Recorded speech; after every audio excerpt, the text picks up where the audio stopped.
Olá, pessoal, como vão vocês? Espero que tudo bem. Estou aqui para ler então o capítulo 5 do livro O Cavaleiro Preso na Armadura. Espero que vocês estejam gostando, eu estou gostando bastante, como eu já disse várias vezes. E agora eu vou para o capítulo 5, então, que se chama O Castelo do Conhecimento. Então vamos lá. O cavaleiro, Esquilo e Rebeca recomeçaram a caminhada pelo caminho da verdade em direção ao castelo do conhecimento. Eles pararam apenas 2 vezes naquele dia, uma para comer e outra para o cavaleiro raspar sua barba descuidada e cortar seu longo cabelo com a borda afiada de sua manopla. Ele parecia e se sentia muito melhor depois que isso foi feito e estava mais livre agora do que estivera antes. Sem o elmo, podia comer nozes sem precisar da ajuda do esquilo. Embora tivesse apreciado a técnica salva-vidas, ele não a considerava realmente uma forma graciosa de viver. Também podia se alimentar com as frutas e raízes com que tinha se acostumado. Nunca mais comeria pombos ou qualquer outra ave ou carne outra vez, porque compreendeu que fazer isso seria literalmente ter amigos para jantar.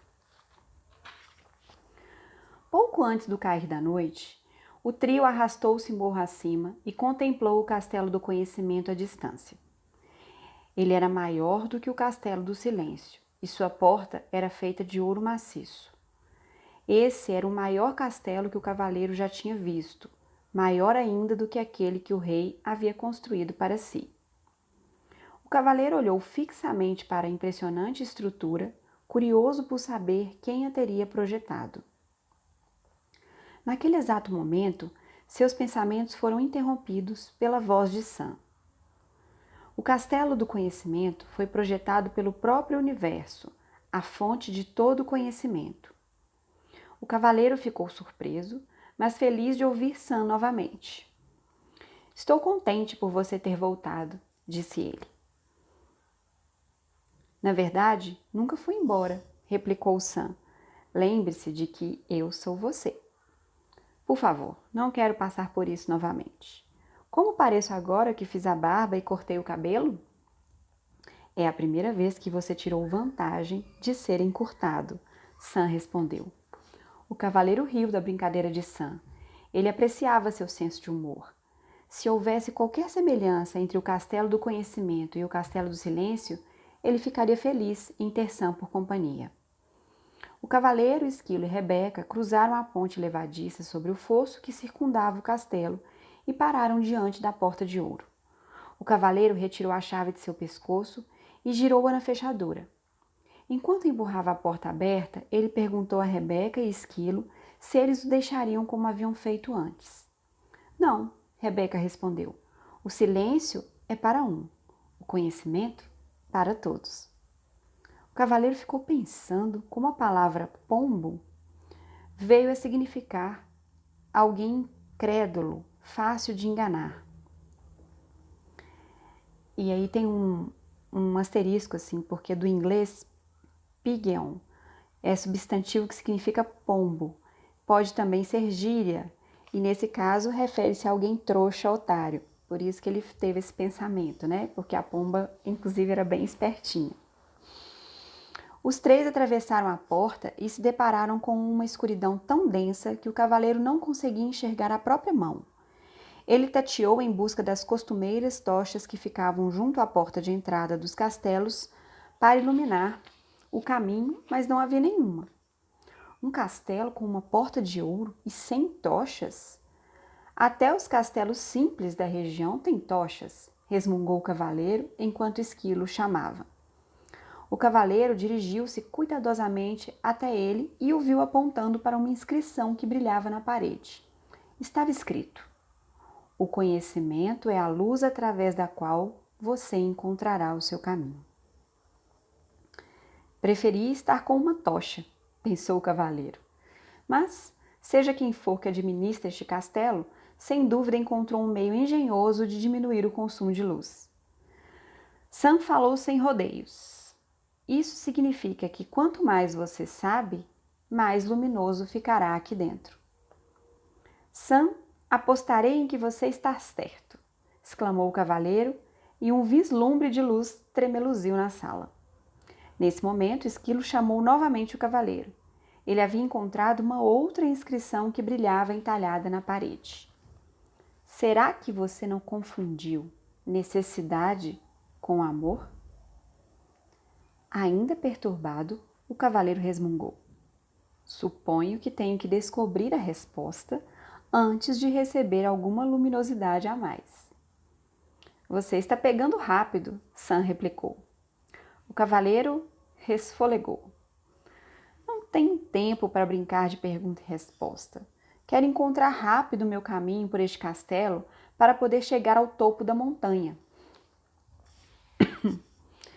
Talvez o que você tenha a aprender aqui é que você tem todo o tempo do mundo, sugeriu Rebeca. O cavaleiro não estava com um humor receptivo e nem disposto a ouvir a filosofia da pomba. Por um momento, considerou mergulhar na escuridão do castelo e andar a esmo. A escuridão, no entanto, era totalmente impeditiva, e sem sua espada ele tinha medo. Parecia-lhe que a única escolha que tinha era descobrir qual o significado da inscrição. Suspirou e sentou-se diante dela. Leu-a novamente. Será que você não confundiu necessidade com amor? O cavaleiro sabia que amava Juliette e Christophe, embora tivesse de admitir que antes de Juliette começar a ficar debaixo de tonéis de vinho para esvaziar o conteúdo deles boca abaixo, ele a amava mais. Sam disse, sim, você amava Juliette e Christopher, mas não necessitava deles também? Penso que sim, concordou o cavaleiro.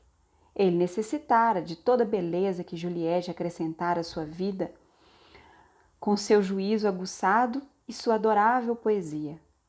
Ele também necessitara de tudo de bom que ela fazia, como convidar frequentemente os amigos para virem à casa deles e, sobretudo, para lhes darem uma força, depois que ele ficou preso na armadura. Recordou os tempos em que as atividades de cavaleiro estavam em baixa e eles não tinham recursos para comprar roupas novas ou contratar serviçais. Juliette fizera belas vestimentas para a família e cozinhara pratos deliciosos para o cavaleiro e seus amigos. O cavaleiro lembrou que Juliette também mantinha o castelo muito limpo e que lhe dera vários castelos para manter limpos. Frequentemente tinham de se mudar para um mais barato, quando ele voltava falido à casa após uma cruzada. Ele deixava Juliette sozinha para fazer a maior parte da mudança, uma vez que em geral estava fora participando de algum torneio. Lembrou-se de como ela parecia exausta enquanto movia seus pertences de um castelo para outro e como ela ficava triste quando a armadura se interpunha entre eles. Não foi então que Juliette passou a ficar debaixo de tonéis de vinho? Perguntou Sam com uma voz gentil. O cavaleiro assentiu com a cabeça e seus olhos começaram a encher-se de lágrimas. Então, um pensamento aterrador lhe veio à mente. Ele não quisera se culpar por tudo o que fizera. Preferira culpar Juliette pelo hábito de beber vinho.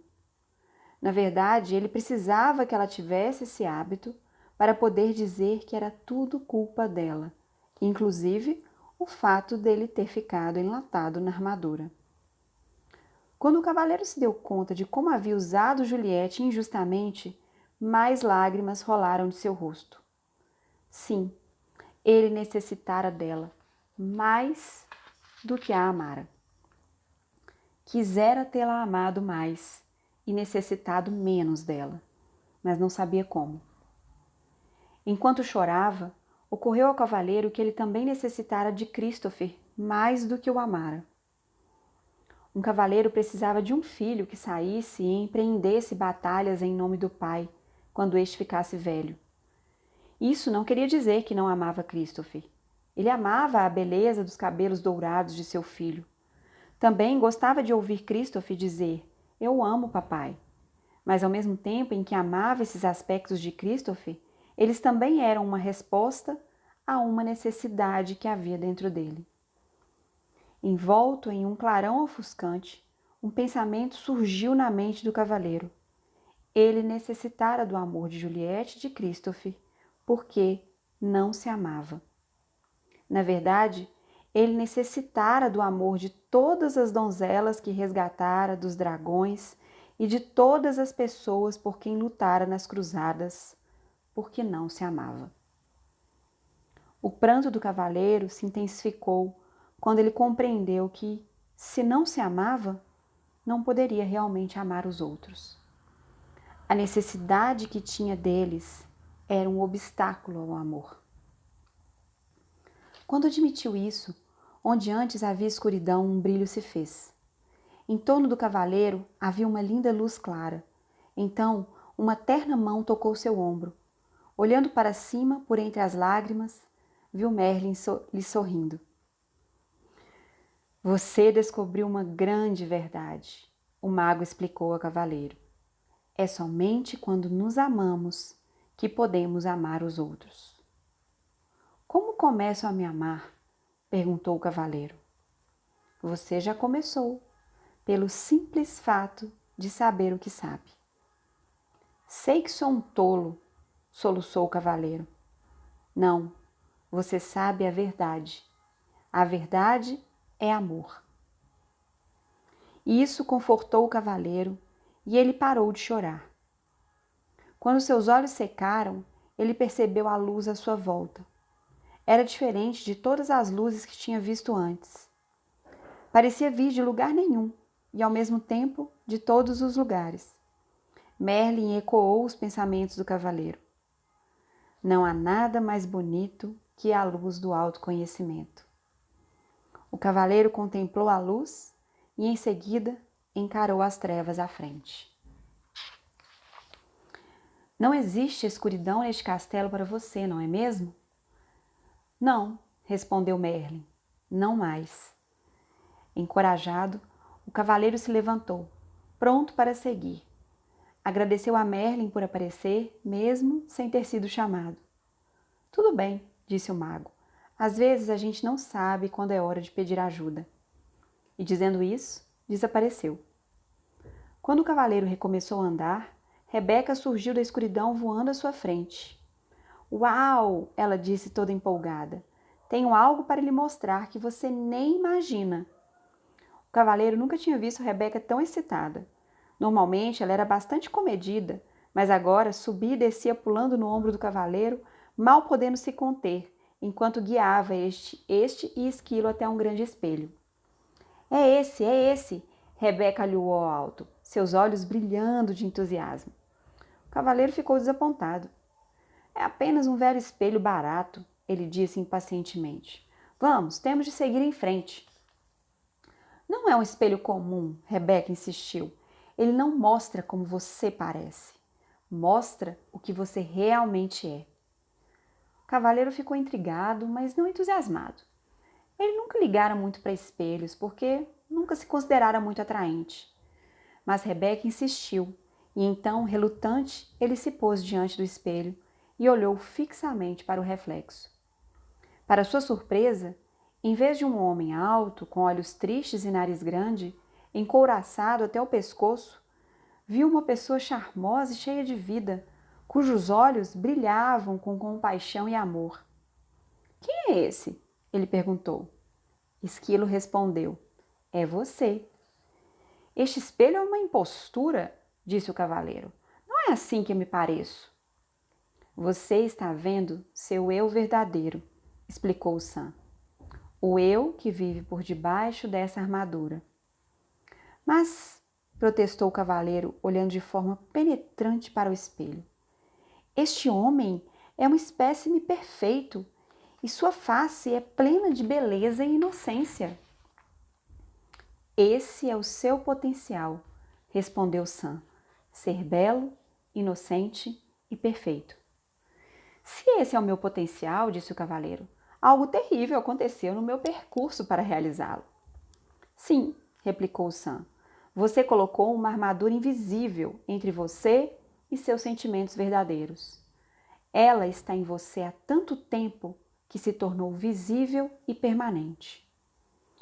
Talvez eu tenha realmente escondido meus sentimentos, disse o cavaleiro, mas eu não podia simplesmente dizer tudo o que me vinha à cabeça e fazer tudo o que tinha vontade de fazer.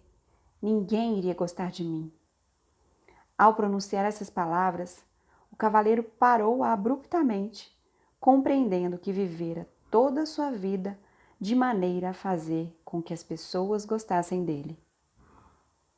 Pensou em todas as cruzadas que lutava, os dragões que matara e as donzelas que salvara da aflição. Tudo para provar que ele era bondoso, gentil e amoroso. A verdade é que ele não precisava provar nada disso. Ele era bondoso, gentil e amoroso. Dardos arremessados, ele exclamou. Desperdicei minha vida inteira. Não, disse Sam rapidamente. Ela não foi desperdiçada. Você precisava de tempo para aprender o que acabou de aprender. Mesmo assim, sinto vontade de chorar, disse o cavaleiro. Isso sim seria um desperdício, disse Sam. Em seguida, entoou esta curta cantiga. Lágrimas de autopiedade em desprazer terminam. Não são as desse tipo que armaduras eliminam. O cavaleiro não estava com estado de espírito para apreciar as cantigas de Sam, ou mesmo o seu humor. Pare com essas rimas desagradáveis ou vou chutá-lo para fora daqui, ele berrou. Você não pode me chutar para fora, divertiu-se Sam. Eu sou você, você se esqueceu? Naquele momento, o cavaleiro teria dado um tiro em si mesmo com satisfação para se livrar de Sam. Mas, felizmente, as armas de fogo ainda não tinham sido inventadas. Parecia não haver jeito de se livrar de Sam. O cavaleiro olhou para o espelho mais uma vez. Bondade, amor, compaixão, inteligência, desprendimento retribuíram o olhar. Ele compreendeu que tudo que precisava fazer para possuir essas qualidades era reivindicá-las, pois elas sempre lhe haviam pertencido. Com esse pensamento, a linda luminosidade resplandeceu novamente, mais clara do que antes. Ela iluminou a sala inteira, revelando, para a surpresa do cavaleiro, que o castelo era composto de apenas uma sala gigantesca. É o código padrão para a construção de um castelo do conhecimento, disse Sam. O verdadeiro conhecimento não é dividido em compartimentos, pois todo ele emana de uma verdade. O cavaleiro concordou, balançando a cabeça, e justo quando estava pronto para partir, Esquilo chegou correndo. Este castelo possui um pátio que tem uma grande macieira bem no meio. Oh, leve-me até ela, disse o cavaleiro avidamente, já que estava começando a sentir muita fome. O cavaleiro e Rebeca seguiram Esquilo até o pátio. Os galhos robustos da grande árvore curvavam-se com o peso das maçãs mais vermelhas e brilhantes que o cavaleiro já vira. O que acha dessas maçãs? Zombou Sam. O cavaleiro pegou-se dando risadinhas. Depois, notou uma inscrição esculpida numa laje de pedra ao lado da árvore. Para essa fruta, não imponho condição, mas que você agora aprenda sobre a ambição. O cavaleiro refletiu sobre essas palavras, mas francamente não tinha a menor ideia do que elas queriam dizer. Decidiu ignorá-las. Se você fizer isso, nunca sairemos daqui, disse Sam. O cavaleiro gemeu. Essas inscrições estão ficando cada vez mais difíceis de entender. Ninguém falou que o castelo do conhecimento seria moleza, disse Sam firmemente. O cavaleiro suspirou, pegou uma maçã e sentou debaixo da árvore com Rebeca e Esquilo. Vocês dão conta desta? Ele lhe perguntou. Esquilo fez que não com a cabeça.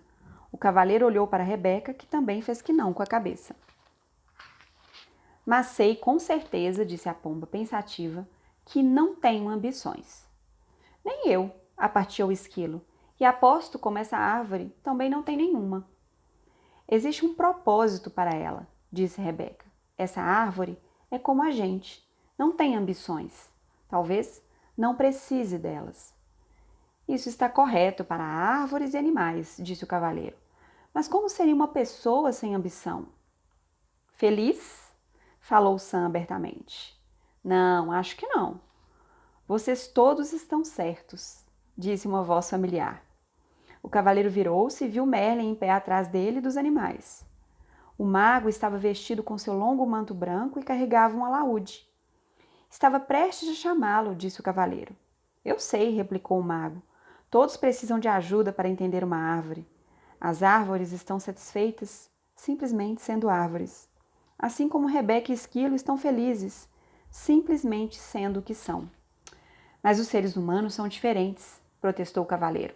Eles possuem mentes. Nós também temos mentes, declarou Esquilo, que ficara um pouco ofendido. Desculpe, é que os seres humanos têm mentes bastante complicadas que fazem com que desejem tornar-se melhores, explicou o cavaleiro. Melhores do que o quê? Merlin perguntou, tirando displicentemente um som do alaúde. Melhores do que são, respondeu o cavaleiro.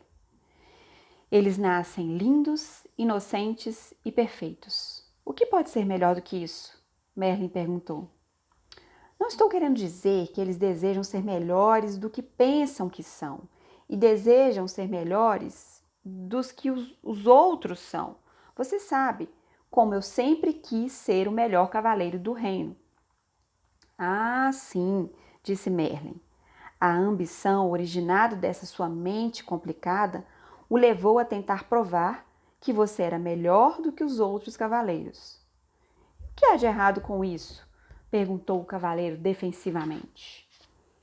Como você poderia ser melhor do que os outros cavaleiros quando todos eles nasceram lindos, inocentes e perfeitos como você? Estava feliz tentando, replicou o cavaleiro. Estava mesmo? Ou será que você estava tão ocupado tentando vir a ser que não podia desfrutar de ser, simplesmente? Você está me deixando todo confuso, resmungou o cavaleiro. Sei que as pessoas necessitam de ambição. Elas desejam ser inteligentes e ter bons castelos e poder trocar o cavalo do ano passado por um novo. Elas desejam progredir. Agora você está falando sobre o desejo que o ser humano tem de ser rico. Mas se ele é bondoso, amoroso, compassivo, inteligente e generoso, como poderia ser mais rico? Essas riquezas não compram castelos e cavalos, disse o cavaleiro. É verdade, Merlin sorriu. Existe mais de um tipo de riqueza, assim como existe mais de um tipo de ambição. Para mim, ambição é ambição. Ou a pessoa deseja ir em frente, ou não deseja. Não é tão simples assim, respondeu o mago. A ambição originada na mente pode lhe render lindos castelos e belos cavalos. Entretanto, somente a ambição que vem do coração pode trazer também felicidade.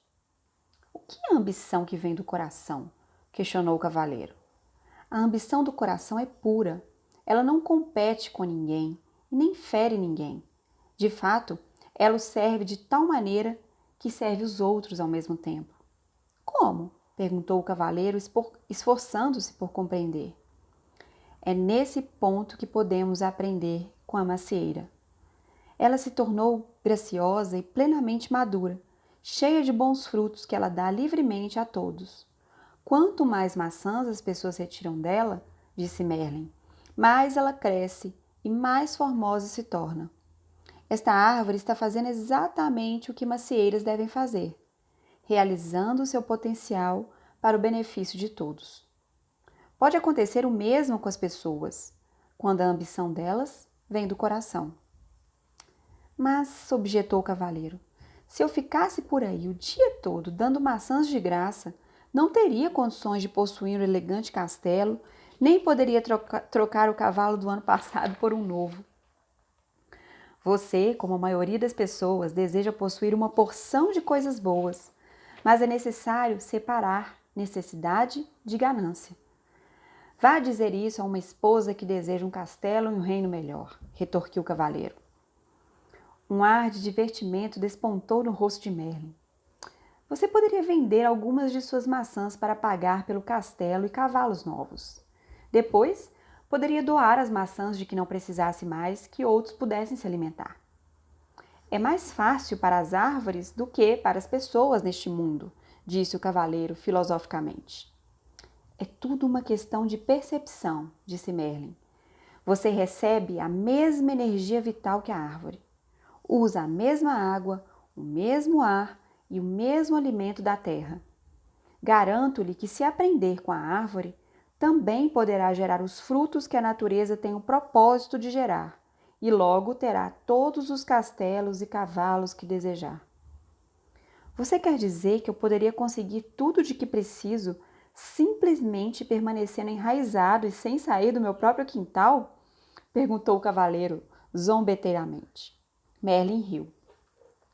Aos seres humanos foram dados 2 pés para que não precisassem ficar em um mesmo lugar, mas se ficassem sossegados mais vezes para aceitar e desfrutar, em vez de ficarem correndo de um lado para o outro atrás das coisas, compreenderiam verdadeiramente a ambição que vem do coração.